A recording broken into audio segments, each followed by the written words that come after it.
Hello, everybody. Rick DiClemente with StarSelf.com and Astrology Unplugged. Welcome aboard with our good old families out there. Tonight's subject is going to be about how these energies are inside you. They're not outside you.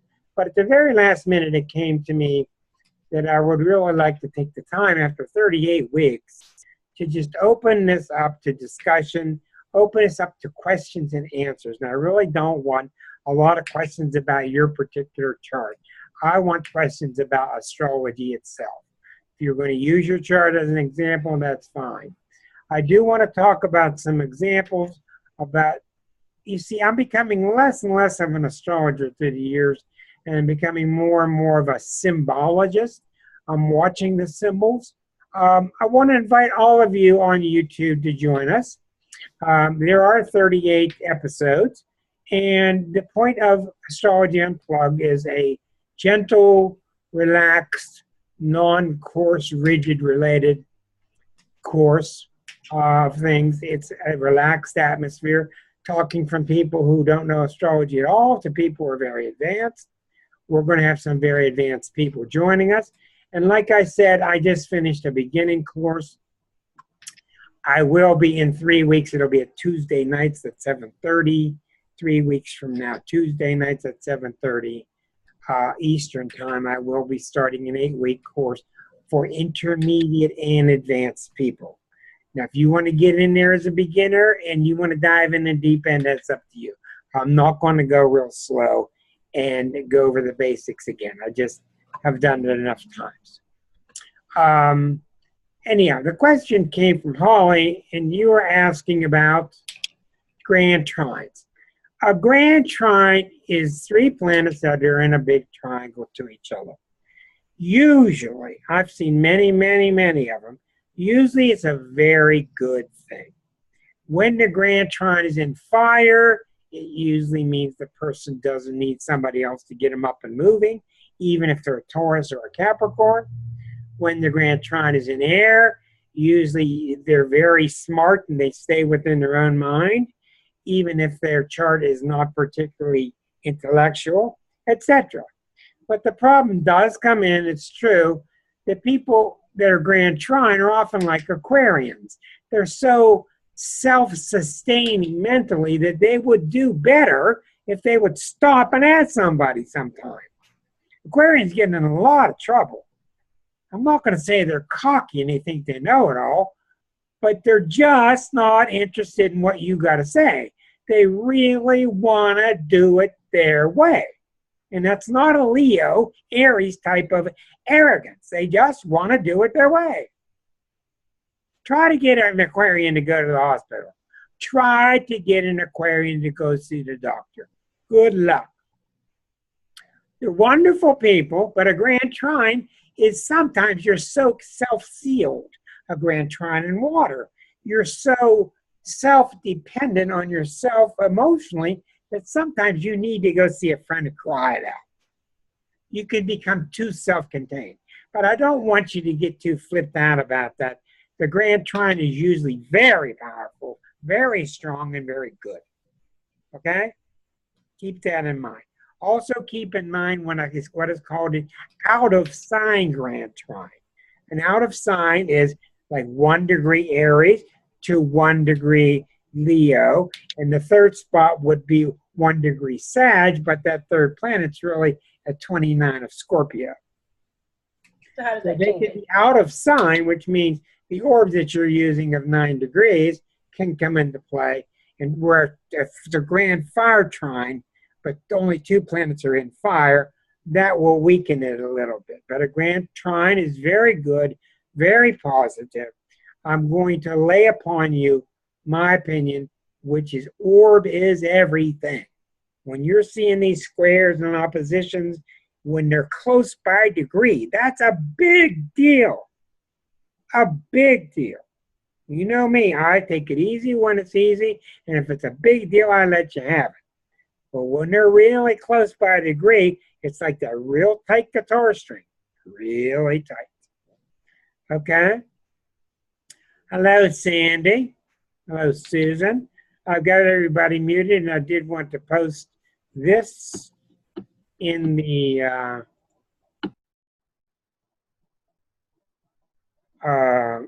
chat messages, which tells you how to modify your microphone if your microphone is too loud. And I would ask you to please refrain from having a meal on camera. For our YouTube viewers, simply turn the camera aside until you've finished with your meal. Thank you. Tonight's subject is there's really nothing outside of you, and it's all inside of you. And I'm not trying to sound all heebie-jeebie and woo-woo about it, but it's absolutely true. A lot of this comes from basic principles in A Course in Miracles, where there's nothing outside of you, and it's all created by your mind. But I want to give you some examples. There is a person that I've been dealing with for a long time. Nicest guy in the world. He keeps falling down. He keeps breaking this. He keeps breaking that. Car wrecks, near misses, people with guns in his face, aggression in his face is going on and on and on. He won't listen to me. He is married to somebody who is the boss. He is doing everything he can to sell out all the time to keep her happy. He's trying to convince me all the time how happy he is. Well, I'm telling you that this Pluto age, with this Pluto Mars that's coming on the 1st of July, is all about stopping codependency. And I keep telling this person that this is why it keeps happening. The reason people are getting in your face and you're falling down and all this is because you're glossing over the fact that you don't like being a slave. You don't like being a slave. And there's a part of you that wants to belong, doesn't want to make any waves, but there's another part of you that's dead. It's dying. It's screaming to come to life. It's bringing trucks in your lane. It's bringing guns in your lane. It's bringing fists in front of your face. And you have enough good karma that you're getting by with it. But enough of this karma of ignoring yourself that keeps repeating this. And like so many people you probably know, he won't listen. I understand that. He's not ready, and I let it go. But I wanted to use that as an example to show you. You think you're helping yourself by having a place to belong and hold on, but you're not, because you're selling out. And the insides know it. And if I've learned anything, we're really good at letting things slide by real quickly without looking at it, ignoring it real quickly. And I see this with so many marriages. So many couples are selling out to stay codependent, and it won't work. And what I've learned about this Mars-Pluto that keeps repeating is each time it comes, it's more severe. So get ready, because July 1st is the next one. But in that case, there is nobody outside with a gun. There is nobody with a truck. There is nobody with a fist. It's all the insides raising hell inside this person. That's what it is. I told you of the day I was reading for this lady. Had her a long time in my office. Read for many years. I'm reading in my office. Back when I had an office.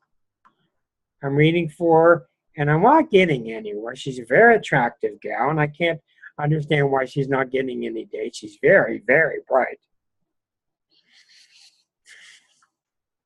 So I decided to go after the ego one day. I just said, this is just ego junk here that's in our way. My job is to chip away and identify what the blockage is so that the sunshine can come out. So I went out of our normal boundaries and I went after the ego. And I didn't do it viciously, but I went out and I said a couple of things that were targeted right towards the ego. And this happens the instant you do it. Instant, not a split second later, the instant. The instant I did that, a vacuum cleaner started running outside of my office up against my door. I don't have to tell you what that sounds like.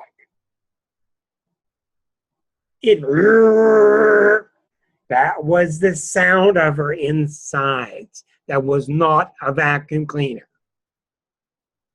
That vacuum cleaner was at 4 or 3 p.m., 3:30, and that cleaning lady always came at 7 o'clock.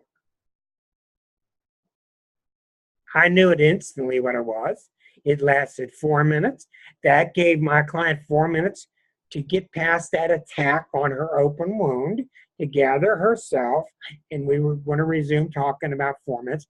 The vacuum cleaner went away, never came back, did it again, and we started to talk about that issue, and it was something that was ego-bound. It was passed down from the family, and she made progress. But it was instant, and that's exactly how this happens. You can call it Jungian synchronicity if you like. That's exactly what it is. If you want to put a label, that's exactly what it is. Yes. It happens the instant you touch it. What happened a couple weeks ago, I told you. I'm reading for a woman. She can't get the reading the way she wants it. So she's going to take the reading at noontime during her regular day at office. So from 12 to 1, she's going to be in this office room taking this reading from me privately, right?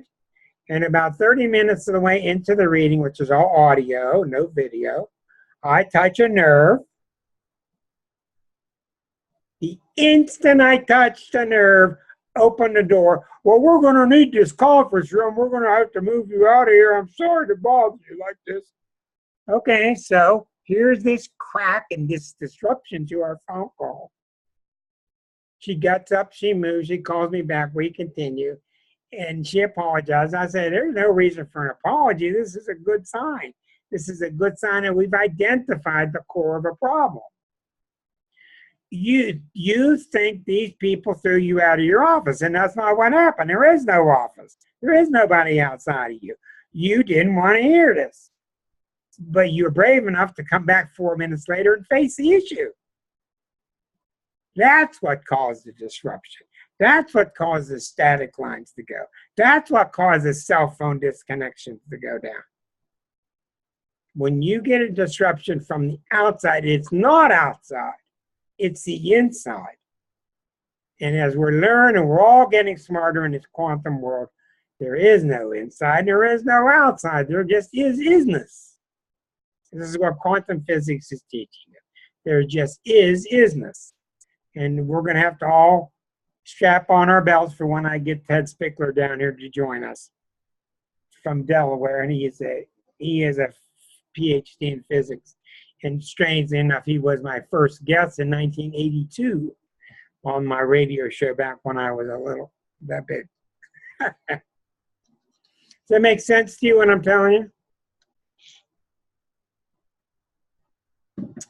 When I hear clients go on and on about the job's not good, the marriage is not good, the car's not good, the money's not good, well, guess what's going on inside their mind?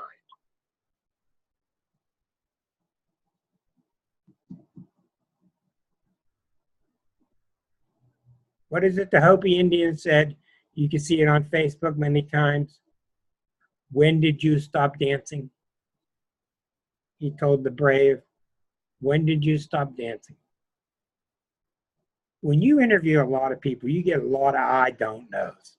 But when you ask people, when did you stop dancing? They will tell you the date. And I'm sorry to say, a lot of the when I stopped dancing is when somebody hurt your feelings, when a boyfriend broke up with you, when a girlfriend left you, something like that, when you got fired. I mean, we're delicate human beings. So it's very intriguing to watch how this happens. Now, here's something that's really, I'm a why kind of person. When you read the Exquisite Zodiac, you can see that the word why is all behind it. I'm watching my beloved Pittsburgh Pirates. I'm watching Cervelli, Francisco Cervelli, our catcher, who everybody loves, and he's being injured all the time. Okay? I don't even need to look. He's getting injured so much, especially in the feet. The feet are Neptune and Pisces. He is a Pisces. I hear, oh my God, he's going to have to go for a battery of tests. Nobody knows what it is. That's Neptune. Neptune. Nobody knows what it is. They're going to find symptoms. There's probably nothing wrong. They're going to release him, give him some big words and some drugs, and it's probably Neptune. So I'll pull up his chart. Neptune's sitting there. Sun is at 15 Pisces. Neptune's at 15 Pisces. Last night. I am used to it. I totally expect it. That's what most people in the world are living without. They don't know this. Well, I want to understand, why is it Uranus and you get in the middle of a car wreck and everything's so random? Why is it in the middle of a car wreck, your ankle gets messed up? Not your knee, not your foot. Why is it your ankle? Uranus rules your ankle. Why is it you get into an athletic gym, hurt yourself, you're a Capricorn, it's your knee? Why doesn't it mess with your calf muscle? Why not your hip? Why is it Sagittarius messes with your hip? It is unbelievably sophisticated how these energies are combined. Why is it with Aries it's always a head? Taurus in the throat. I mean, it's not always the case. Scorpio, the genitalia area. It's just unbelievably common. In other words, we're more tied. What I'm trying to say here is we're more intimately tied to all these abstract principles than we think. So my sign of victory with you is if you simply start to hold yourself a little lighter than you might have. Hold yourself a little lighter and realize you're part of a bigger picture, and quit trying to look at your chart like, oh, the black and white answers are in there. They're not in there.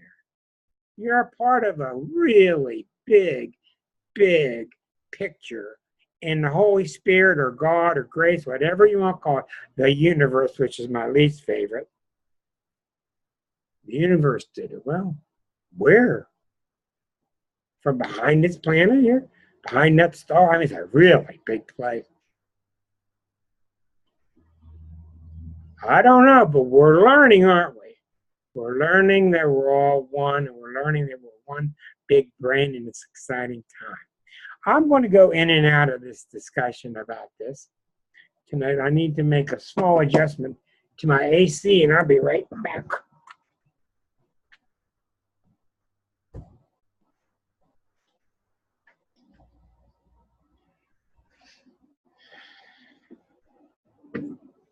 Now, I'm going to open it up to questions.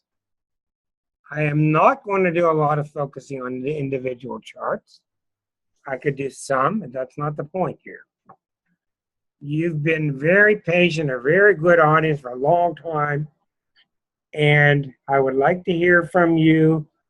Let me see here. It's hot there too, huh? Yeah, it's hot. Okay. Just raise your hand and I'll unmute you and be glad to address your questions on anything astrological, mainly stuff that we have covered. Yes, Susan, go ahead.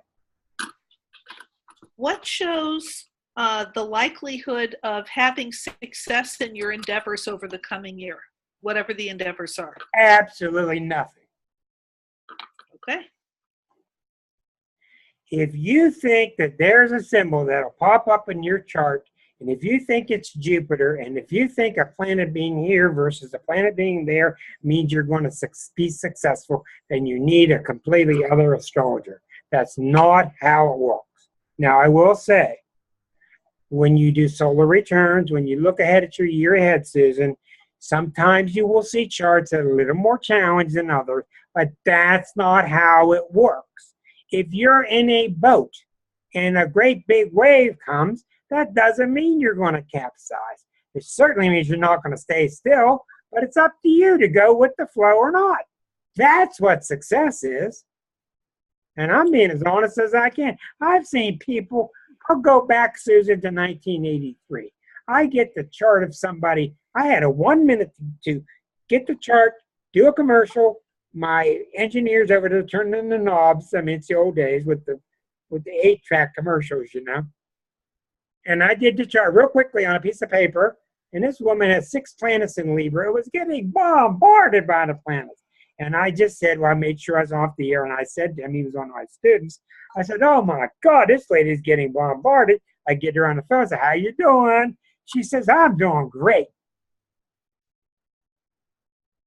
It doesn't matter for the most part. Let's talk 90%. It doesn't matter where your planets are. It matters just these old adages, how well you deliver, how well you deal with the lemonade you've been given. Sometimes Saturn. Sometimes Saturn's kicking your butt and you're having a terrible time at the same time that you're really victorious. Sometimes Pluto's killing you and you're victorious. You cannot get an easy answer from astrology. I keep telling you about this, avoiding formulas, and we're just going to keep talking about it till it gets clearer. Next question. Who's next? Raise your hand. Come on. Yeah, Holly. Go ahead. Do you ever do charts for like businesses and that kind of thing? And how does that differ from doing a personal chart? Well, I do them and I don't do them anymore. I've stopped doing all electional astrology, which is tell me when to get married, tell me when to start a business. I'll tell you why. If I tell you when to get married and I really study it, I am setting in motion, not only am I trying to pick the very best moment, which they do in India, but I'm setting in motion all the future nuances, all the time somebody's going to hit you, all the time somebody's going to join you, all the combinations you plus everybody else. And I learned something simple. Shut up and let God do it. That's what I learned. That's what I learned, yes. Did anybody ever come to you that already had a business to ask you like, like what the strengths are in the businesses and that? And yes. And I've had very good luck with that. I've been able to tell churches, you've gone off your mission, things are starting to crack, you need to do this, and they've made the changes that they needed. I've told other entities, such as this and that, and they've gotten off their mission, and they started to crack, and they didn't listen. They're going down the drain. And guess what's happening to the USA? Pluto's very simple. Is your heart still dedicated to the mission that you were given when it started? That's that simple. I mean, do we have a Statue of Liberty up here welcoming people, or are we just jiving people? We may as well melt the copper. Are you with the mission or not? So yes, you have a very good question. Here's how I learned. I learned this, Holly. If you have a good relationship, there's nothing I can do to get you married at a bad moment. I can't do it. If I schedule a bad moment, the priest will be delayed. Honest to God. If you have a bad relationship, there's absolutely nothing a team of astrologers can do to get you married at the right moment. Because it's not, there is no difference. There is zero difference between you and what you do and where the planets are. There's none.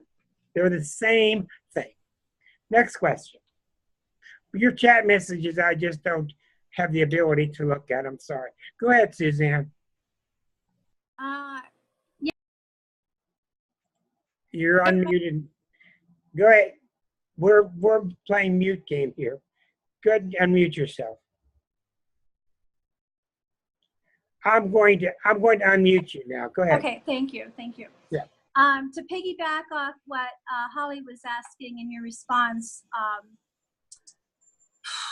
you know, so many of my clients give their power away, and it's really easy.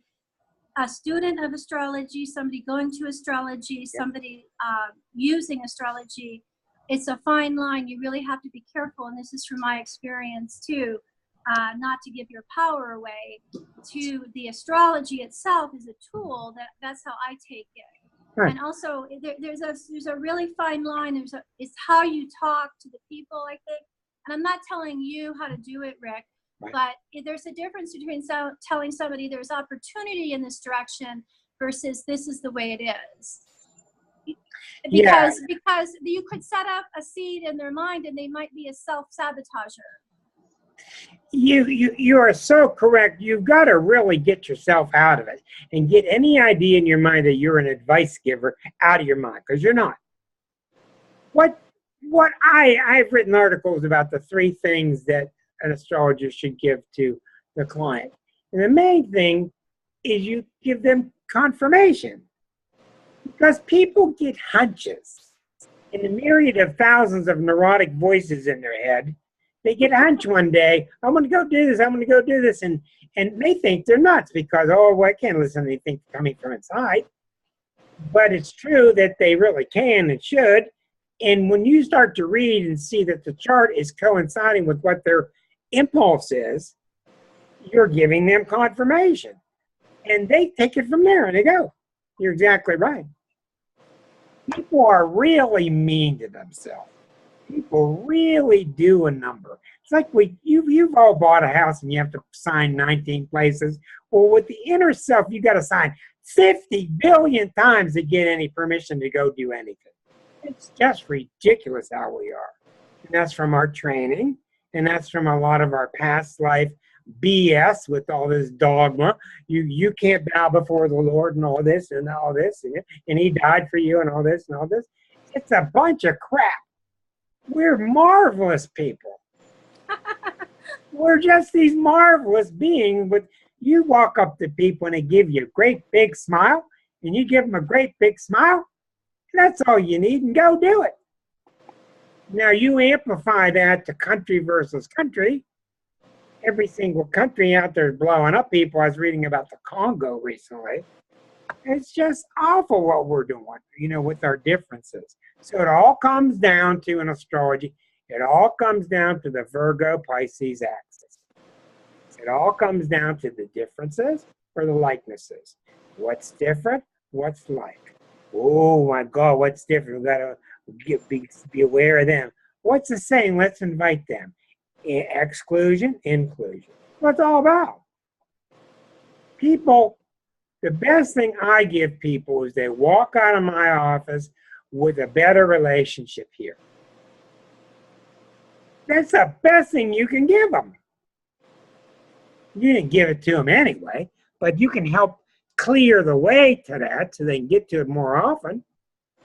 How many times have you seen movies or you've seen couples really threaten, say when the wife is hanging out with ABC and ABC's helping her get liberated, and then the husband gets really mad. Whoa, what are you hearing from this ABC person? What kind of stuff is she putting in your head? You see it all the time in movies. We are liberating now. And thank God, Goddess is doing it, and women are leading the way. And go, go, go, and we're going to do what we can to follow. Because you guys got a leg up on us big time with your baby dolls. You're raised kissing things and hugging things and mothering things. And we're raised strangling stuff and killing it. It's no wonder. Next question. Anybody got any question at all? We're opening it up today. Miss Seymour, yes, you're on the air here. Now, you've been giving readings for a long time. Why do people come to you or other astrologers for readings? I got a sale. That's why the phone's ringing off the hook today. I'm sorry. What's the overall driving force? The really good question about that is, why do so many Virgo women come? Because most of my readings are Virgo women. Okay, here's my thought. First of all, in the old days, hey, read my chart, man. I moved into this new town, and this Gemini woman came to a screeching halt at my door in a little yellow convertible and said, hey, are you the mind reader? No, I'm not the mind reader. Never saw her again. 3 years got past. You don't get those kind of junky readings anymore, and it's one reason to raise your prices. Okay? You don't have them some more. Secondly, It's one of the reasons I don't do parties anymore. Parties are a real drag. You cut your teeth on them, but you give these watered down versions the person's not really ready to open. So what your answer is, the reason they come to you is they want to be in sync with a higher self. Now, you know woo-woo talk. Y'all know woo-woo. My higher guide, my doppelganger, my guide, my spirit guide, all this stuff. I don't want to talk about any of it. I don't care what you call it. Your intuition, the spark, you all know what it is. We all got different names for it. People are weak. People need permission. They need guidance. They need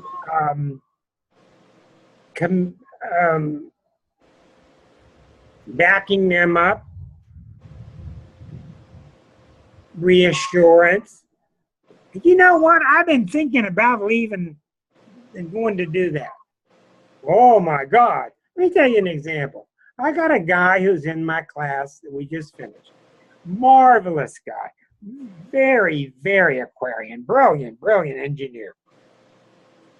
He's got tons and tons of Capricorn. I've been nursing this chart for 10 years, 12 years with this guy. So I know he's not getting his Aquarian part out because he's too Capricornian and he's too worried about food on the table with the family. Well, what happens with him is he's just been given new advancement and new opportunities in the industry. He said no because he couldn't stand it anymore. So out of nowhere, 2 weeks ago, I and my class came up with, this guy needs to be a spiritual guide. Well, that blew him away. So he takes a week to think about it, comes back Tuesday night. I can't do that. I got mouths to feed. So I finally realized my mistake is it was happening in Capricorn, which meant that he's not a spiritual guide in terms of moving the pendulum back and forth, those kind of things. But he's a spiritual guide in terms of going back into the industry and teaching people bottom line thinking no longer works. That's how we get to this state in the United States. So he feels much better now, you see. So now I was able to take astrology mixed with who he was and send him back into an environment in which he's comfortable, but yet apply these new Aquarian principles. Okay? So that's why people come. I got to check the, John's not here. I got to check if you're on a telephone, please mute your sound. I know you don't hear anything, but please mute your sound if you're on a phone because we get secondary noise. But that's the reason, Barbara. They want reassurance. And I'm always amused that people leave my office quickly. They want to get away from me. And I don't take it personally. I see it as a really good sign. I don't want to see you again. Now, if you're a particular type of person, I would love to see you again. Some people have complex things. We need to see each other every 6 months. But if I can help you release yourself at that moment and you go on and fly away, then I'm really happy. Does that answer your question? Okay, who's next? Any questions? Karen, anybody? Who has questions tonight? Miss P. Sharp? Come on, who has questions? Mark, don't be shy. Susan, who else? Who's got questions? If not, I'll have to go back to some boring lecture. Oh, there she is on her Chromebook. Who's got questions tonight? Go on and ask the question. Don't worry about it. Just ask it. Yeah, Miss Severe, go ahead. You mentioned earlier tonight that some charts show intellectual ability. What would you look for in a chart to see that? Oh my God, well, there are about 4 types of intellectual ability. Okay. There's the Gemini or strong Mercury, which means you have an active mind, you're curious. I would call it the lowest dimension of intellectual, but I'm not putting it down. It's fact-finding. Fact-finding, much like the president has. Fact-finding, but doesn't have the real good ability to cohere it into something meaningful. The second level, The Virgo mind. Just about anybody with Mercury and Virgo is strong mentally, but it's a machine type of mind. It's a thinking, problem-solving mind.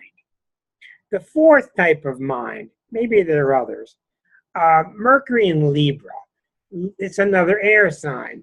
Libra people have social minds. They're very smart at being with it. What do people think? How do I keep up with other people? Libra people usually have a nice house, nice marriage, nice job. They're just with the thought. They're with the thought system of what's happening, what's in. Usually not real deep, but smart, savvy. Then you got the Mercury in Scorpios. And these people are very deep, looking behind the curtain, good psychologists, very sharp, digging deep. Never doubt these people because they can see very deeply. Finally, and the most important one, without a doubt, are the Mercury in Aquarius. Because Aquarius is the highest dimension of mind. It's where you think this, you got this, and you got that. Well, therefore this. That's what my strength is. Oh, here comes Catherine Sweet. We haven't seen her in a long time. I'm so glad to see you. She doesn't hear me yet. She's a high-minded Gemini. Catherine, hello. We're so glad to have you. Welcome aboard. Thank you. Birthday girl Gemini. She just turned 29. Okay. Welcome aboard. Thank you. Aquarius is, my chart is very strong with Aquarius. That's why I'm a maniac about astrology. If this is true, and that is true, do you realize what that means? That's Aquarian. That's not Virgoan. That's not Geminian. That's not Libran. That's Aquarians blessing their gift. Now, what's really fascinating, because I told you, the one thing Aquarians are always doing, they're always putting the big mental picture together. For always, that's what they're doing. They're gathering data to put it together into their big puzzle. Not like Gemini, who's gathering data and it might add up someday to something. Aquarian is building this great big picture, and that's why they can be so dangerous and also so wonderful like Lincoln, and dangerous like Glenn Beck, because they're so convinced of the way their mental world fits together. You can't talk to them, you can't argue with them. They got the big mental picture. One more point, Holly. I'll get there in 1 second. The reason I'm harping on this is this. At the highest dimension of mind, the real highest dimension of mind, where there's just one mind, is Aquarius. But sooner or later, the mind has to go away and give up to blend into the sea of oneness, which is an emotional, watery aspect of Pisces. Pisces is into the oneness of all things, and that's why Pisces' motto is, nothing matters. Nothing matters. Nothing matters. Well, in Aquarius, everything matters, because it all fits together.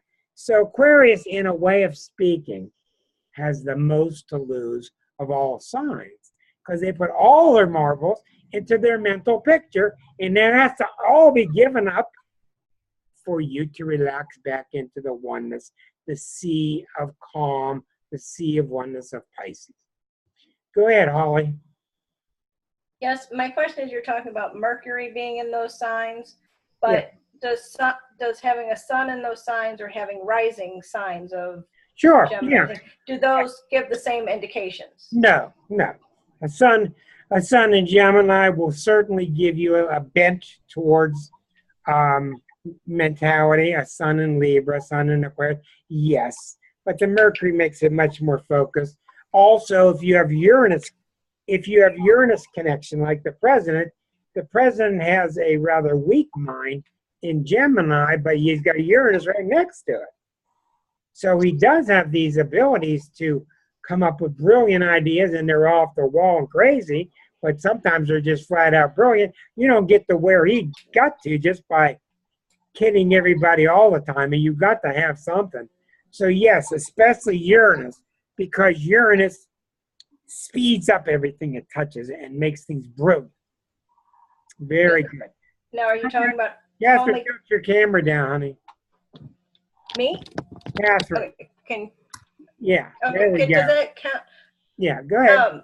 Does that count too with not just conjunctions, but trines or squares with a connection to it? Yes, okay. my son has Mercury in Leo, and it's trine to Uranus real close. And my God, he just figures things out like unbelievably fast. His mind is so quick. And he's a guitarist, and he can go from this key to that key and transpose to that 4-stringed instrument, the 9-stringed instrument, and his mind just shifts like a machine does. That's because of that Mercury trine to Uranus. It's not from any other thing. That Mercury trine to Uranus gives him that ability. Yes. A sextile would do the same, only it's not quite as strong. If the sextile is close by orb, it's going to do the same thing. Yes. Yes. Okay. Good question. Okay. So what brings Catherine the Sweet with us tonight? I just remembered you were here. I haven't seen you in so long. So good to see you. Good. It's good Catherine, to see you. Go ahead. Well, I said it's very nice to see you. Nice to see you. Catherine has been to many of my quote-unquote lectures, and we go way back. And I think we did readings about 12 years ago. Mm-hmm. True. Catherine, why don't you answer the question that was offered just before you came on? Why do people that are serious, why do they go see an astrologer? Well, because it's a wonderful tool and guidance. Good. That's why. But that was a very succinct, good answer. That's why I go. Very good. Marilyn. Yeah, Marilyn, go ahead. Hey. I wanted to ask some questions. By the way, you're on YouTube, in case you didn't know it. Go ahead, dear. I wanted to ask some questions about the different kinds of charts that you've pulled up over the weeks, where we have the natal chart, and then you've pulled up the 10th harmonic, and then you pulled up the United States chart for the country. And we had some discussion during our last class where I was a little confused about which chart I need to look at to understand where the planets are now as they transit through my 12 signs.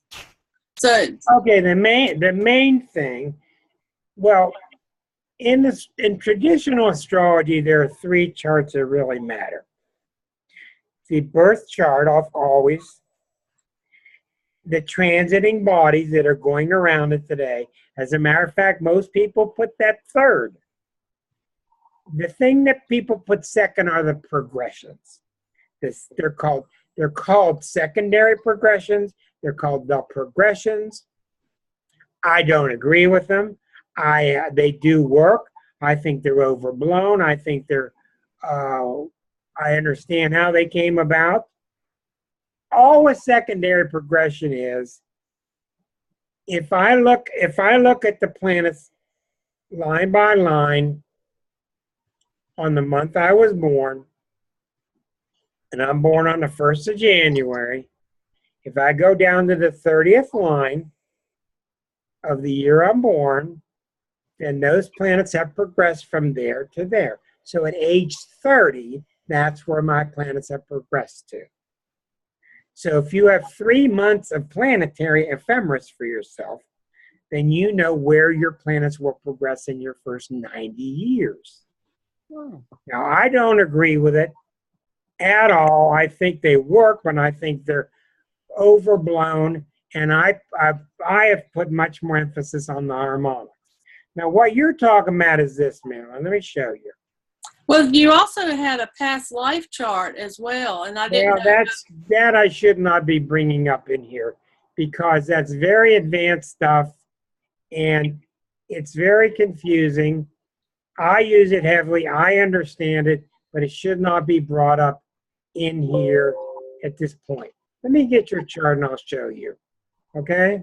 And then you had one night where you had 2 charts one inside the other. Marilyn, if you'll slow down, let me answer your first question. There are many kinds of charts you can do. Okay, now let's take a look at your birth chart. Now let me get it up for everybody, okay? I will be glad to answer your questions. Okay, here's your birth chart. Okay, with the sun in Scorpio, Mars in Aquarius, etc. This chart never changes. Now, this chart with the transits on top of it. This chart is here. This chart, this is a chart of where your birth planets are and where the planets are at this second, right now, out here. This is the transits now. You see what it says?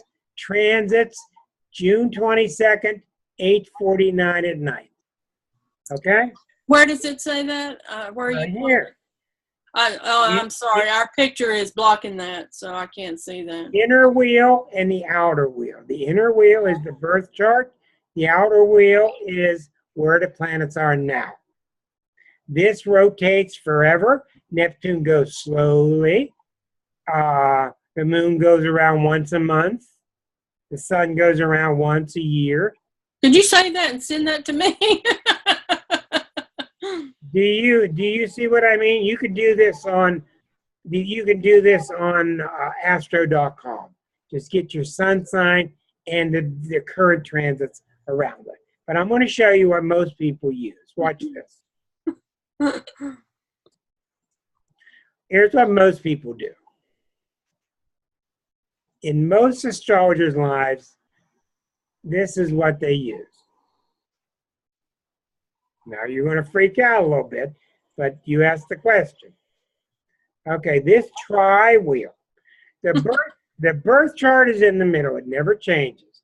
The secondary wheel, these are your progressions. These are your progressions. So in your lifetime, your Pluto doesn't move very much. Your Uranus doesn't move very much. Your Jupiter doesn't move very much because we're only looking 60 days after your birth. These planets are where they were 60 days after your birth when you're age 60. Mars has moved from here to here.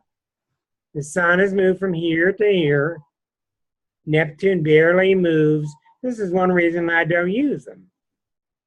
Now the transits are out here. So birth chart, secondary progressions, transits. In your transits, your Neptune has gone from here all the way to here. But these are the three main charts that astrologers use. Other than that, I do a lot of harmonics. I do not do them the way the books say to do them. There are leading authorities that tell me that what I'm doing is foolish and it doesn't work. And all I can say is thousands of charts I've seen proof, and I'm not going to argue with anybody. Progressions, harmonics are like changing the lens. You've all been to the eye doctor and they say clearer here or clearer there. Well, harmonic is a way of zooming in. Have you been to a tarot reader and they turn up a card and they go, and they're not sure what it means and they throw two more cards down next to it? They expand the meaning of that. They want to know more about that. That's what a harmonic is. I can zoom in on your emotional life. I can zoom in on your past life. I can zoom in on your health. That's what a harmonic chart is. They're very hard to read, and beginners are not ready for them. Other than that, you can do midpoint charts. Take two people, say me and Mark. We want to see how Mark and I get along. We'll find his moon and my moon, find the midpoint. His Mars and my Mars, find the midpoint. Computer does it automatically. It constructs a third chart, which is our composite chart. Then there are return charts. I'm giving you the main ones. Return chart is simply, I'm born January 1st, 10 Capricorn. Every year the sun comes back to 10 Capricorn. Exactly, not by the calendar, but by astronomical sight. So every year when that sun comes back to the sun, I do a Polaroid shot of that chart, even when I'm 20, 50, 100. And that chart is very accurate and tells of my year ahead. Those are the main types of charts. And there are probably thousands of other kinds of charts you can do. Is it unusual for a person not to have any transits in a year? No. Where we printed out several pages of transits. No, you must remember the parameters I used when I printed yours, and you've already asked me this. No, it's not, because sometimes, like I got clients with 6 planets in Leo, and when the other planets are out of position, they don't get hit by anything for years, and then they get bombarded. Now, it means nothing. It means nothing. It's certainly not anything to get upset about. It simply means when the planets are not hitting you directly, it means you're more or less in a year of, let me start to integrate some of the lessons that got stirred up with me a year ago. But it's nothing to be alarmed at. Other questions? Thank you. Yes. Yeah, Erica? Yeah. What can you say about a person who is missing an element pretty much in their chart when all of the transits come to a point where most of the main planets are not in any of the elements that they have? How is that going to affect them? That's a good question.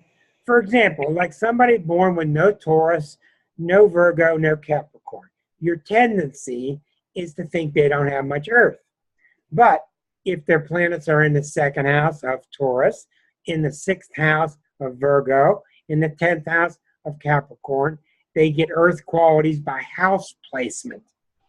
Secondly, they might have a T-square to Saturn, which makes them so Saturnian, which makes them very earthbound. Now, that can balance out the chart. Now, if they have none of those, and they're getting heavy transits to the Earth houses, yeah, they're going to have a lot of difficulty, right? They're going to be people saying to them, oh, your mind's always up in the sky. Why don't you get everything done? You know, don't you ever apply yourself? And the person looks at them like, I don't know how to. That's very common. For another example, you've seen these poor people. A lot of times Gemini men go through this, and it's awful. Gemini men get accused all the time of being emotionless. Sometimes you get this with Virgo men too, and sometimes they are. Well, they don't have any water, and there's nothing in the 4th house, 8th house, 12th house. You see how everything goes back to class number 1, memorizing the modes, the triangles. You have to know that stuff. Water houses 4, 8, and 12. Well, they don't have any Neptune conjunctions, no strong moon. They don't have much water.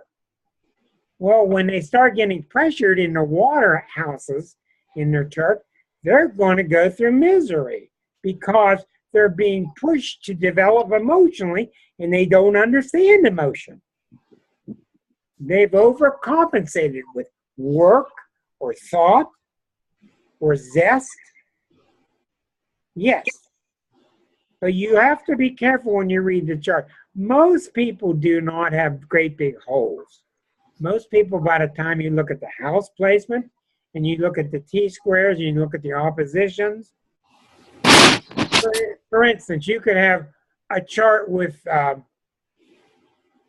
got one today coming up on a reading. She doesn't have much water, but in her chart, she's got the moon right opposite Neptune. I don't even care what sign the moon and the Neptune are in. Just the moon being opened up by Neptune makes her extremely emotional, even though she has no planets in water, nothing in water houses. Yes, a very good question. Next question. Yeah, Holly. When you say they're part of a T-square, are you talking about being the pinnacle of the T-square, or does it matter if it's just involved in all of it? Well, you're correct that if it's just involved in part of it, it's going to be emphasized, but the tip of the T-square is it's on fire. Yeah, it's very, very delicate, and it's one of the most delicate parts of the chart. Yeah, Susan? What would you see as the difference between a person who has a Sun-Saturn versus a person who has a Moon-Saturn conjunctions? Well, in my experience, I think the Sun-Saturn is much more favorable because the Moon-Saturn is so emotional. And when the Moon is next to Saturn, what do you think the Moon says? Restriction. First of all, whenever you translate anybody's Moon, you got to be really careful because the Moon is so complicated. The Moon is so complicated. The way it manifests can be a zillion ways.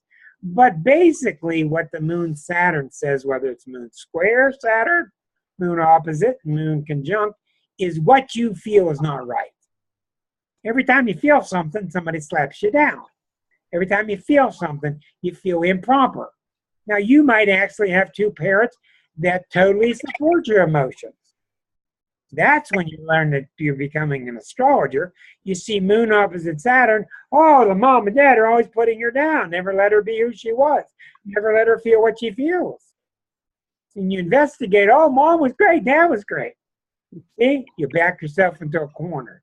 You can't go by formulas. But you find out in the past life that it was the issue. So sometimes people can have a Moon-Saturn problem because they respect their parents too much. Oh, I got my mom and dad on such a pedestal and they're saints and they're so wonderful and I'll never live up to it. And they got a mantra, I'll never live up to it, I'll never live up to it. And this is a mantra that just kills them, you see? But the Moon-Saturn, generally speaking, is much more problematic because your instincts, Moon is instincts. And if your instincts are thwarted by, be careful. I want to feel, be careful. Remember, that's the main two words about Capricorn and Saturn. It's not restrict, not deny. It's be careful and make sure. That's what Saturn's about. Make sure, be careful.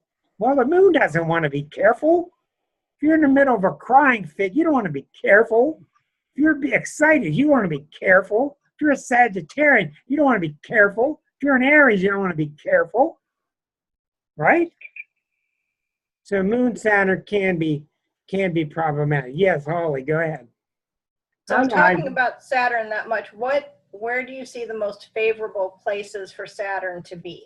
Where do you see it be? Well, Saturn's home is the 10th house.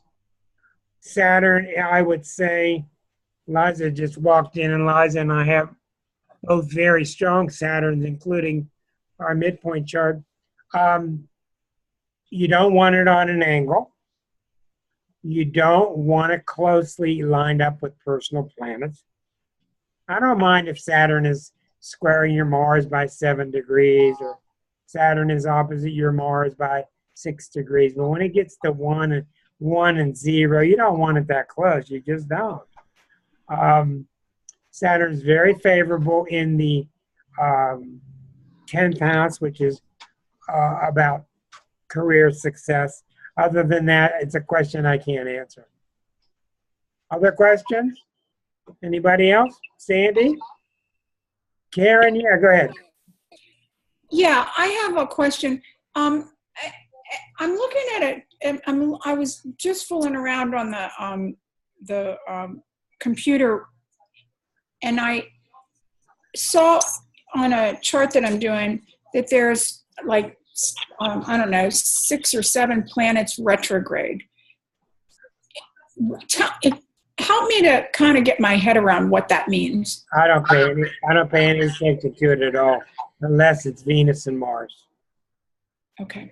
The outer planets, Jupiter, Saturn, Uranus, Neptune, Pluto, Yes, Pluto's a planet. The outer planets go forward for 7 months. They go backward for 5. They go forward for 7. They go backward for 5. I've So seen it's just a many, crapshoot. huh? So that's just a crapshoot which way you get them. Yeah, I've seen many people with 5 planets, 4 planets retrograde. Okay. Usually it means that the person is more internalized than they are external. When there's a plethora of them, they usually mull over things a lot more than someone else who just expresses themselves. Now, when Venus and Mars or Mercury are retrograde, it's a different story, especially Venus and Mars, because they're very rare. My brother had Mars retrograde. And at age 16, by progression, in other words, at age 16, now let me show you how that works. He's born he's deceased now. He was born on February 22nd with Mars retrograde. 16 days later would have been around the 8th day of March. So in the year he was born, if you go 16 days later, which is the 8th of March in his year, Mars stopped and it went forward. So in his chart, his Mars was never retrograde again. It went direct. What did he do? He started lifting weights. He started joining the football team. His Mars came out of it. He started chasing girls with a normal libido. But you can see why progression is so important. A planet that's going one way can go the other way for the rest of your life. It's very important with Mercury retrograde. This is one reason that it's so inefficient to look at computers when you're looking at a chart, because you can see a Mercury in a chart and you have no idea that it was retrograde 3 days ago. You have no idea. When you look at an ephemeris, you can see, oh, there's the Mercury, but it was in retrograde until 3 days ago. So it's a very slow moving Mercury. So the software needs to take into account and advise the astrologer how fast Mercury is working, because most astrologers are not going to look into an ephemeris. An ephemeris is a list of where the planets were. The next question was coming from Susan Ferguson, if I can find her. Where did you go, Susan? There you are. Yeah, dear. Go ahead. Is there a planet or sign that rules codependency? The moon. The moon. That's what I thought. That's what I was going to say. The moon, Neptune. The moon. All right. That's what I thought. Thank you. The moon. Let's all say it. The moon. The moon. The moon. That's it. It's such a difficult subject. I mean, I know people with such strong moons and they just can't help it. And they're so dependent. The other night, I was on Facebook and I got a message from Amit Goswami, who's one of the world's greatest physicists from India. He was doing a heartfelt message, and he was letting people know of a time in his life where he was not following his truth, and he woke up, tells me Uranus transit, he woke up, had to be a Uranus transit. He divorced his wife, he changed his job, his life changed suddenly, he was on track and it was working. Now, I didn't sit there and interview the guy. I didn't criticize the guy. I don't know what happened about his marriage. And I saw a woman just lambaste him. Oh, what an awful thing you could do to destroy your wife like this. How do we know that it's not the best thing that ever happened to the wife? So the wife made the mistake of putting her birth year on her wall. So I looked up month, day, and year. 5, 6 planets in Libra in the 10th house.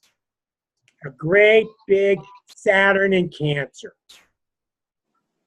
So she was telling you, my life is in your control. You have to make sure my life is okay. But you can see, I wasn't going to argue with her, but you can see these dynamics. The moon is a pain in the... It's a wonderful planet, and it's a pain because it's the whiny kid in the back seat. Yeah, that's what it is, and you got to deal with it. I'm sorry. Anybody else? Go ahead with your questions. Tonight's a little bit of talk, and it's just all questions from all you hungry people and all these incredibly curious people like Holly. Go ahead. Well, you started talking about retrograde planets, and you did Mars, but what does Venus retrograde look like? Because I have a couple people with that in their chart. Well, Venus retrograde is not usually real hard to reveal. You want to pay attention to what sign it's in. Venus retrograde, what's a normal Venus do? What does a normal, healthy Venus do? That shows how you feel appreciated, right? It's like what makes you... One thing about it. Tell me everybody else, what does a normal Venus do? Can you unmute yourself? I don't think they can. Let me change that. Mute all. Okay. I got that power of the buttons here. Okay, now you can. You can unmute yourself. What does a normal Venus do? Answer the question. Loves and loves. Ah, Patricia, very More good. motherly. What? What? Love? More motherly. No, it's not real. It's not real. It's not so much mother. That's more the moon. Beautify. Beautify. Okay, I'm going to give you a real nice answer. Did you ever have a nice host that welcomes you to the house? Let me give you a seat. Let me give you a nice drink. That's what Venus does. It's very pleasant. Can I make you comfortable? It does what Taurus does, and especially the queen of Venus is Libra. Well, when it's retrograde, usually it's somebody that's a flower on the wall. They're unsure of themselves. They're a little bit uptight about socializing. Venus is socializing. When you see a Libra, all you got to think about, beside the fact that the comparison, Venus in Libra is about being socially accepted. They're goddesses as far as being socially accepted. You take most Libras out of social acceptance, and you may as well just push them aside because it's just critical to them. So that's a very good question about Venus. Who is next? I'm having fun with all these questions. This is I've got a question. Yes. It's Ray. Hi, Ray. I was just wondering what the difference is between an opening square and a closing square. Very good question. Okay, you got a very good question. You got two planets that are conjunct, whether it's the sun in something, whether it's Pluto, Saturn, it could be anything. And eventually, as they move, they open to square. Then eventually they're opposite, and eventually they come to closing square. All right. The main way to understand it is this. Any object that you are examining, put it on the cusp of the first house. The zodiac is a tool. It is get this, it's an exquisite zodiac, which means it's smart and it's, what's the word? It's holographic. So let's say Venus and Mars, and they open to a square. Put the Venus on the first house. The faster moving planet, no, I don't want to use Venus and Mars. Let's say Jupiter and Saturn. Jupiter and Saturn are here. Jupiter's faster moving. Jupiter will eventually get to opening square. From Saturn's viewpoint, Jupiter's coming from the fourth house. From Saturn's viewpoint on a closing square, it's coming from the top, the 10th house. That's what it means. Opening squares have to do with the 4th house. They're emotional, inside you. 10th house closing squares are coming from the outer world. What you learn to see in time is there's no difference between what's inside me in the nest and me in the world. They're both the same thing. But an opening square is coming from the 4th house. That's why when I've seen Libras in the last 8 years, I know that they've been going through emotional pressure because Pluto, as Pluto's gone into Capricorn, here's Libra, Pluto's been in Capricorn, coming from the 4th house. It's an opening square. So they've been going through pressure to open up emotionally. And Libra's not a real emotional sign. They're kind, they're nice, they're tactful. Now, if Pluto were coming from the 10th house, it would be career stuff. That's the main part. Also, as far as a cycle is concerned, when something opens up, it's your first challenge. Your opening square is your first challenge. Oh my God, we've been doing this for a while. 7 years of marriage. Okay, just take one planet by itself. Here's Saturn. 7 years later, it opens up, square itself. 7 years, 1/4 of 28-year cycle of Saturn. Your opening square is the test. Well, let's see how solid this marriage is. Then at 14, it's opposite itself. You get another test. And then the closing square becomes, okay, I've been living with this thing for 21 years. What do I really want to do about it? So the closing square can be tumultuous because you're getting the square again that you had 14 years earlier, but it's more critical. Am I going to keep living with this energy? Next question. Thank you. You're welcome. Yes, Susan. So do you see a lot of divorces when Saturn hits a square or an opposition? Yeah, I see a lot of divorces. I think in the past I saw a lot more when Saturn was near the 7th house. Yes, but today it's becoming less so. Today I see a lot of divorces when Uranus is involved because the person is saying, I'm really not free, and they're not really blaming the other. And I've not been able to be myself. That's Uranus. I see a lot of divorces with Pluto because there's just not the deep passion I want. You see divorces with Neptune, oftentimes ill-advised, because Neptune is the planet that sends you on a affair. Because you get so disillusioned with things, you think it's your wife or your husband, and you throw them away or you neglect them, only to find after Neptune passes that you acted hastily. So I do see Saturn, but it's becoming less so because we're becoming more well-rounded. Yes. Thank you. Hey, Greg. You're welcome. Yes. Oh, Jupiter in Cancer, would that indicate OCD type symptoms or either hoarding? I think you've got a possibility there. Remember, Jupiter's exalted there. It's the best place for Jupiter. I think you've got something to go on there, yeah. I would definitely see it more with Saturn in Cancer because Jupiter's nature is not to hoard. Jupiter is the fireworks. Remember Walt Disney? That's Jupiter. Give the things out. Give them out. Saturn is the bring it all in here so we're all safe. So I find Saturn and Cancer can be very problematic, and I would look more at that. Who had their hand up? Thank you. You're welcome. Yeah, Eric, go ahead. I'm wondering whether by generation, whether you can tell about a certain generation's attitude towards marriage and commitment. Sure you can, yeah.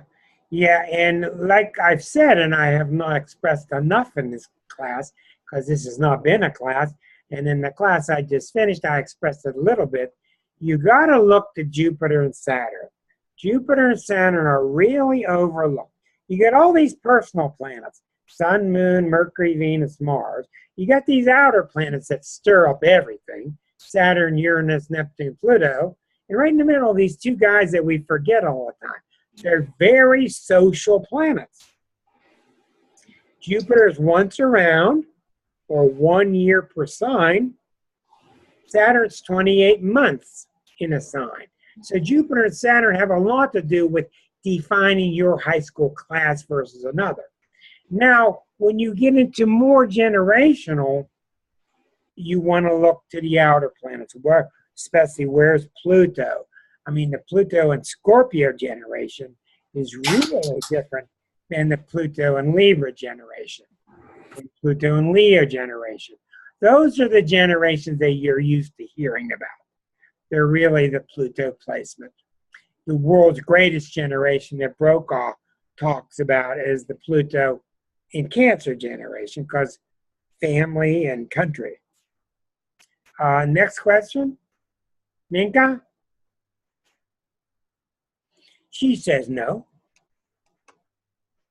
Hey, we could play bingo. What do you think about that? I-17. Holly's an Aquarian, and she has a lot of questions. G59. Okay, I have Hold talk your about car. planets in the 12th house, especially You have what? planets in the 12th house, especially the moon. I have heard all kinds of terrible things about having the moon in the 12th house, meaning insanity and other issues. So can you tell me a little bit about what it means when it's in the 12th house? It's very difficult to talk about. It's very, very misunderstood. In my opinion, I don't think I've ever seen anybody talk about the 12th house accurately. It's so misty. It's so confusing. What got me about it is this. I'm an evolutionist. I study the first, how the first goes into the second. If you read my book, the third goes into the fourth goes into the fifth, and all of a sudden you're on top of the world in the 10th, and you're having a great old time in the 11th, and everything falls apart in the 12th. Makes no sense. It makes no sense that the 12th house is this house of misery. Jail, behind the scenes, death during childbirth, murder, drugs, hiding. There's no doubt about it that the 12th house is home to a lot of very sad stories. Yes. But what I have found about the 12th house, and I have a 12th house sun and Chiron in there. What I found about it is this.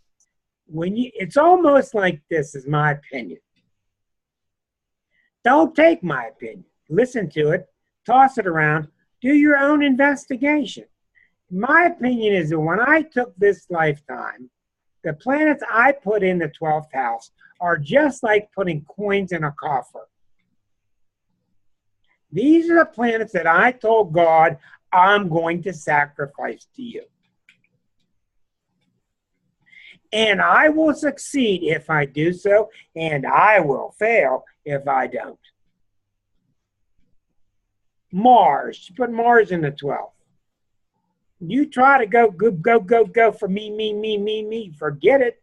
You're going to get undermined. It ain't going to work. You offer your Mars to God and say, I act for you, and you will succeed. My sun is in the 12th. That's expression. So if I express myself for Rick's ego, I'm going to really be tattooed. If I express myself for what I like to feel is God working through me, then I succeed, and it's wonderful. I've talked to people who are enormously successful with a lot of 12th house planets, and since they've surrendered, you see, we've got this concept from fighting all these wars, and the word war being in every title on every TV show. We've got this concept that surrender means you lose. It's the exact opposite. It's the exact opposite. When you surrender is when you win. You ever go in the water and you want to ride the water waves to the shore? Well, get out in the water like this and tell me how well you're going to do. Get out and surrender to it. You're going to flow like crazy. We don't understand the proper definition of surrender. which is power versus force, that David Hawkins wrote about. Not force, but power. Power is aligning yourself with a greater power than you. That is the 12th house. So moon being in the 12th house, I've seen a lot of people there. If you're gonna tie everything up, this is very difficult. If you're gonna tie everything up, am I getting my needs met? Am I being emotional? Do I have a close family? Is it gonna be secure? We'll always be there. You're gonna get torn apart. The moon in the 12th means I've got to surrender and let it be what it is. Not talking about it. I got to do it. I got to let it be what it is. I have just been forced to move. And Liza and I looked at each other right when it happened and said, we are not going to worry about it. We are not going to struggle with it. And if we do, we're going to get ripped apart. And we both surrendered. And we immediately, people came out of nowhere to help us. This person came out of here to help us. I'm not going to go into great detail. We got into a greater flow. So if you're going to deal with this kind of moon, you're going to suffer. If you're going to align your moon with a bigger cosmic force, you're going to be tremendously successful. So that's my answer to the 12th house, to the 12th harmonic. And I think that is when it starts to make sense, when juxtaposed to the other 11 houses. Does that make sense? Mm-hmm. Okay. Other questions? Come on, Mr. Mark, you're being really quiet. Okay, Barbara? I have a question about, this is really kind of, way out there, but in the Broadway play, I don't address any way out there questions. Sorry. In the Broadway play Hair, when they have the lyrics that say, when the moon is in the 7th house and Jupiter aligns with Mars, and then peace will guide the planets. Right. Did you just make that up to make it rhyme, or is that true? Makes absolutely no sense at all. Ah! First of all, the moon is in the 7th house every day for 2 hours. Secondly, they didn't tell you what that means, Jupiter aligns with Mars. I would think they mean a conjunction. And Jupiter aligns with Mars every 14 years. So every 14 years, while it's lined up, 2 hours every day, the moon is in the 7th house. And Jupiter and Mars have nothing whatsoever to do with peace. Right. It sounded really good from the 5th dimension, didn't it? It did sound good. Thank you. The moon is in the 7th. It means nothing. Okay. Yeah, that's good question. Next question. Question. Yeah. How about the, it's Ruthie. How about the next month? I'm glad you're with us. Go ahead. Yeah, I'm a phoner. How about next month's total solar eclipse? Just a brief overview. Well, the total solar eclipse is coming. I'm going to go look at it now. But the big thing I want to talk to you, let me push the solar eclipse to number 2. We'll talk about that. The big thing that's happening now is the 1st of July. I've been telling you about this for months. Why is it a big deal? Because Pluto keeps staying in Capricorn, and Mars keeps going around and round and round. And Mars is coming like this. And on July the 1st, Mars will be 1 degree away from opposition to Pluto. Right. In Mr. Trump's 10th harmonic chart, which is his social standing, which is his social position, his sun is here and Pluto's sitting on. Let's see if I get this right.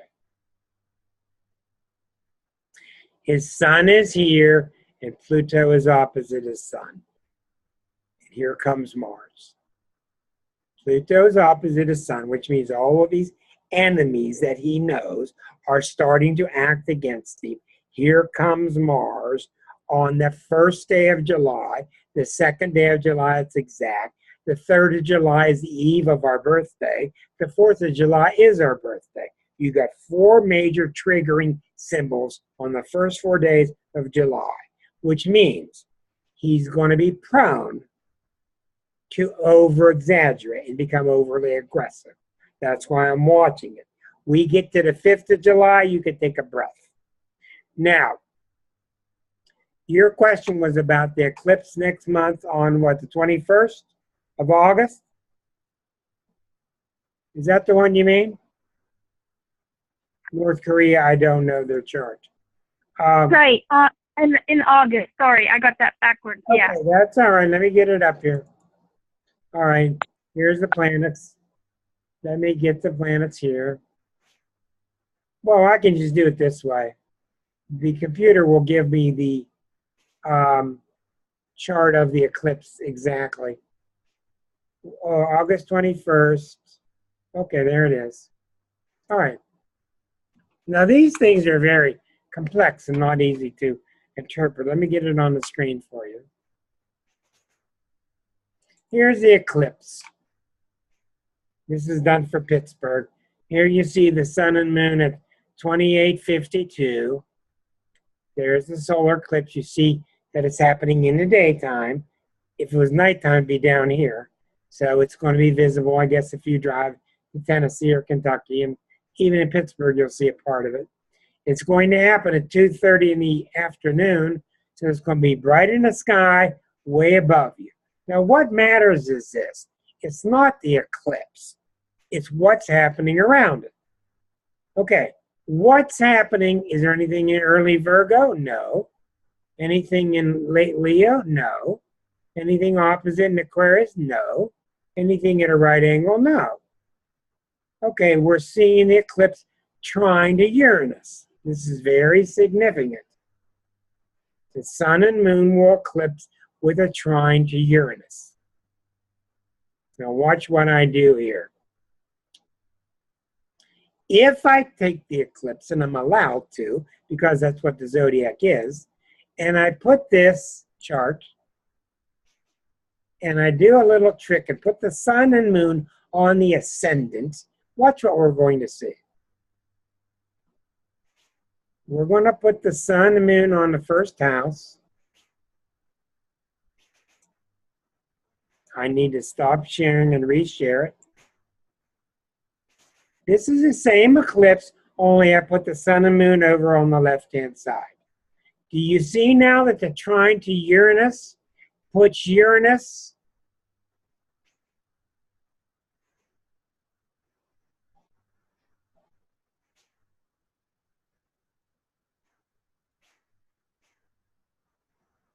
on the cusp of the 9th house? This is marvelously significant. All right? Uranus in Aries is going to be highlighted by the sun and moon. This thing's taken 7 years to move through here. These things go around all the time. With Uranus in Aries in the 9th house, you're going to see the following. And all you got to do is use the key words of astrology. Uranus in Aries in the 9th. Sudden advancement in philosophy, sudden advancement with travel, sudden advancement with inventions, sudden advancements with education. You're going to see breakthroughs. Since Uranus in Aries is so individuated, you're going to see marvelous advancements for people that want to learn at home, people that want to get free of the stuckness of traditional education. You're going to see advancements. The 9th house is very, got a plethora of meanings. It's the law, it's travel, it's the legal system. It radicalizes whatever it touches. So you're going to see the great confidence builder of sun and moon and Leo working hand in hand with Uranus and Aries. So I think it's going to be very favorable. Watch and see. When these things happen, this is not a coinky-dink. This is when you see advancements in science. Breakthroughs, quantum breakthroughs. Uranus is quanta. This will be a good time to put that Spickler on. I think I'll put him on while Uranus is trying to the eclipse. Good idea. The physicist, and let him blow our minds trying to explain quantum mechanics. So now if you have a planet there, if you have a planet in late Leo or early Virgo, the eclipse is going to hit you. And I've been studying them a long time, and they're very hard to figure out. What I've noticed with eclipses is this. They're usually very negative when they happen. But they don't last long, and they quickly turn positive. It's usually what I've noticed. Like, for instance, a break with a friendship that you've been knowing was going to break anyway, and you kind of wish it was. Well, it breaks. And then all of a sudden you're free. Secondly, eclipses and lunations give you perception. You ever sit up in bed at night and go, oh, wow, and you're real clear? Don't try to go back to sleep. It's the worst thing you can do during these moments. Write. You're getting channeled. Write stuff down. You're being lit up. So the obvious question is, what was it going to do in the United States chart? And I'm not into doing that at the moment. So I hope that answers some of your questions. We're going to go to Erica, who has a question. Go ahead. It was just a further part of the question that was just asked. What about the trine to Saturn that's retrograde at the same time? Well, I have to go look at it again. I didn't notice everything. The trine to Saturn, it's making a grand trine with Saturn and Uranus. Okay, that's extremely good. This one is much more important because the degrees are the same. But the grand trine with Saturn is really, really good. Okay, so we're talking about the sun and moon being equidistant in a grand trine with Saturn and Uranus. Okay, what that's about is globally, the collective is going to make great advances blending the far out with the normal, with the orthodox with the unorthodox. I'm getting some sound here. Let's see what that is.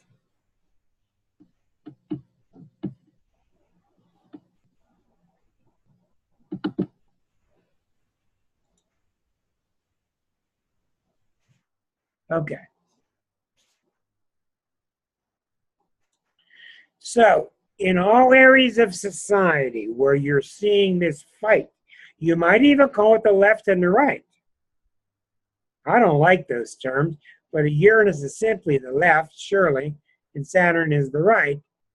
When the sun and moon pops up, it's indicative, especially with the moon being there, it's indicative of people coming forward and saying, we're tired of these words left and right. We want a little bit from the left. We want a little bit from the right. These old paradigms no longer work.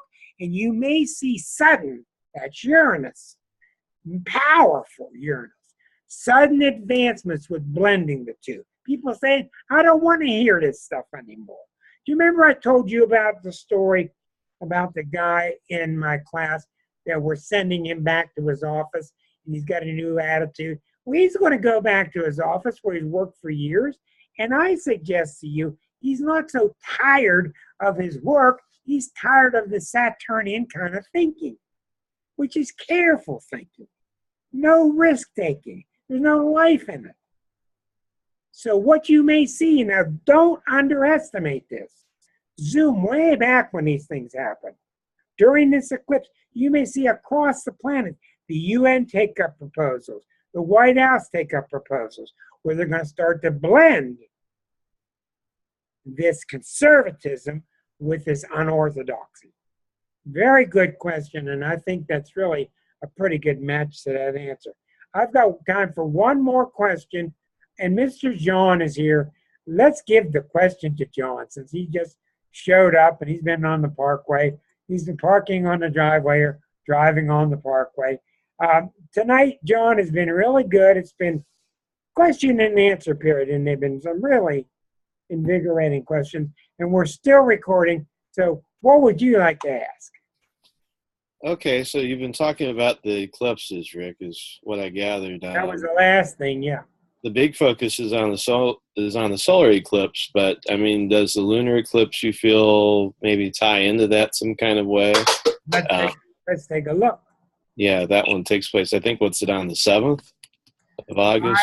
Since I don't use my ephemeris much, I am embarrassed and must say I don't know. Here are the eclipses, the list in front of me. Yeah, because everybody's been focused on the solar eclipse, the Great American Eclipse, as they're calling it. But I also wonder, does the lunar eclipse maybe have any? Oh, sure, we have to make it the Great American, don't we? Yeah. Sure we do. We need to be number one. Okay, here's the lunar eclipse 2 weeks earlier on August 7th. So there's the sun and moon. We're going to see it because the moon is at nighttime. Okay, if lined up geographically. So we see that the sun and moon is in Aquarius and it's lined up with Mars. Okay? It's lined up with Mars. It's making a trine to Jupiter, which is pretty strong. But the sun and moon is largely lined up with Mars. Okay. So if we take the sun and Mars and put it on the ascendant, the moon comes from the 7th house. So I think what that will be as a clear connected predecessor to the solar eclipse, when the sun and Mars are in Leo, and the moon is in Aquarius, I think what's going to happen is you're going to see somebody at some level do something that's very, very selfish. And we're going to see how destructive it is. And it might even be destructive. But during those 2 weeks after, we're going to learn collectively that we can't continue to just think of us. Because if anything shakes out of this great big bingo ball that we're turning, one thing comes out of all this, that we have to become not Neptunian. We're not ready for Neptune. We're not ready to become, quote unquote, one with God and become that selfless. The interim step, we need to become Aquarian. That's what's in front of us. We need an Aquarian age where all of us reach out tonight and hold each other's hand, where we realize that together we can beat all this junk. And as a Capricorn mentality, bottom line, we're not going to. That's a very good question, John. I think it came in very timely, but I think that's what's going to happen. We're going to have some event happen, and we're going to see it inside of ourselves. This need to become Aquarian. This need of, oh my God, if I think of someone else before me, it's really going to benefit me. Shocking. So in some ways, this could almost be a prelude to some of the upcoming Aquarius transits that we're going to have in a few years. Exactly. Saturn conjunction at 0 degrees of Aquarius, which is coming up in the end of 2020, and then, of course, Pluto eventually moving into Aquarius itself. Don't be dismayed in eclipses. You oftentimes have very negative experiences, but don't be dismayed by it. Look at what happens a few days later. But in this case, 2 weeks later. I think we're going to see on a national, oh my God, if we're not seeing already with climate control, what do we need to see? It's a matter of, if I just continue to advance myself, it will no longer work. We've got to advance us. That's the Aquarian message. And boy, that's a good way to end this night, which has been terrific. Let's see what Pat has to say. Pat has an idea. Yeah. On the 21st of August, the eclipse. Yeah. That will be opposed to the people's moon, the USA people's. That's right. The moon's in Aquarius. That's very, very significant. Yes. Yeah. The moon is the people. Well, I think it's going to be good. It's going to stink. It's going to be awful. We're going to learn from it. And the turning point will be on that 21st. And we'll be on the air to see what's going on. Anyhow, excellent class, everybody. We'll be on YouTube tomorrow, making everybody watch this. But really enjoyed it. A lot of good questions. I promise you I'll do this more often because it gives everybody a chance to get things out. Love y'all. See y'all next week. Thanks, Rick. Thank you. Love you too. Bye-bye. Thanks, everybody. Bye-bye.